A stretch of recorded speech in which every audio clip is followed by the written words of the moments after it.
Dampak dari kenaikan BBM dirasakan oleh para pengusaha warteg di Kota Bandung. Walaupun harga bahan pangan telah naik, namun mereka tidak bisa serta-merta menaikkan harga makanan agar tidak kehilangan pelanggan.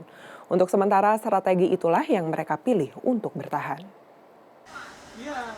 Rosila yang berdagang warteg sejak 15 tahun yang lalu memasak sendiri semua hidangan yang disajikan di kedainya di Jalan Turangga, Lingkar Selatan, Kota Bandung. Sejak jam 5 hingga jam 9 pagi, dia memasak sekitar 50 menu. Lalu pada jam 3 sore, makanan itu kembali dihangatkan. Kenaikan harga BBM pada 3 September tidak mengurangi jumlah pelanggan Rosila yang berjumlah sekitar 100 orang setiap harinya. Namun dampak kenaikan harga BBM itu langsung berdampak pada harga-harga bahan pangan. Biasa saya belanja di sayuran aja itu habis 380. Sekarang pas BBM naik, jadi naik lagi 450 habisnya. Lah soal naik lagi telur harganya naik, tapi saya jual nggak bisa naik. Terus ayam masih stabil. Tapi saya jualan nggak bisa dinaikin karena BBM naik, aturan saya jualan naik nggak. Saya mikirnya soalnya apa? Untung sedikit, tapi banyak pendapatan, alhamdulillah. Sementara itu Amel, pedagang warteg di Jalan Cibenying Kolot Sadang Serang, Kota Bandung, mengaku omsetnya bisa mencapai 2,5 juta rupiah per hari.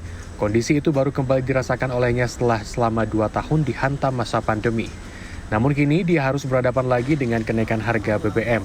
Meski demikian, pedagang yang sudah berjualan warteg sejak tahun 2018 ini memilih untuk tidak menaikkan harga makanannya. Padahal kebutuhan belanja bahan pangan yang biasanya sebesar 1 juta rupiah, setiap harinya kini meningkat menjadi 1,2 juta rupiah. Paling tinggi berarti telur, naiknya banyak. Kalau cabai juga ini sekarang naik lagi. Cabai berarti sekarang 70 lagi, 70.000 lagi ya. Padahal udah turun sampai 50-an. Dengan adanya kenaikan harga BBM, para pelanggan warteg pun khawatir jika makanan yang biasa mereka santap setiap harinya mengalami kenaikan.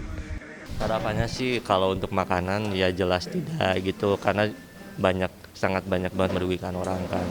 Iya, harapannya sih jangan ikut naik ya, karena kan sebenarnya kan upah atau gaji saya juga nggak ikut naik masalahnya. Kalau ikut naik sih ya nggak masalah kalaupun naik. Ya seimbang aja lah, walaupun naik ya jangan terlalu gitulah. Kalau itu ya seimbang aja sama ya biasa gitulah. Menurut Tatang Supriyadi, Ketua Himpunan Pengusaha Warteg Bandung Raya, situasi penjualan sebelum kenaikan harga BBM sudah mulai membaik setelah selama 2 tahun babak belur akibat pandemi. Namun belum juga benar-benar pulih, kini para pengusaha warteg terkena dampak kenaikan harga BBM. Para pengusaha warteg di Kota Bandung yang berjumlah mencapai 300 orang dengan sekitar 600 lebih warteg untuk sementara ini sepakat tidak menaikkan harga. Kalau keuntungan yang jelas ya pastinya seperti itu. Pasti berkurang lah ya, yang tadinya mungkin sekian 70% mungkin ya, bisa 60% atau dari 50% jadi 40% seperti itu. Tapi kalau kita seandainya kita naikin harga, mau itu 500, mau itu 1000, itu sangat berdampak nantinya ke usaha kita. Tatang melanjutkan, kenaikan harga sekecil apapun akan berdampak pada para pelanggan yang mayoritas kalangan menengah ke bawah. Strategi tidak menaikkan harga menjadi cara yang dipilih oleh para pengusaha warteg di Kota Bandung agar tidak kehilangan para pembeli. Namun pertanyaannya, seberapa lama mereka akan bertahan? Karena cepat atau lambat, mau tidak mau, jika harga pangan naik dan tidak terkendali, mereka harus menyesuaikan dengan kenaikan. Wilham Nasution, Kavijati, Bandung, Jawa Barat.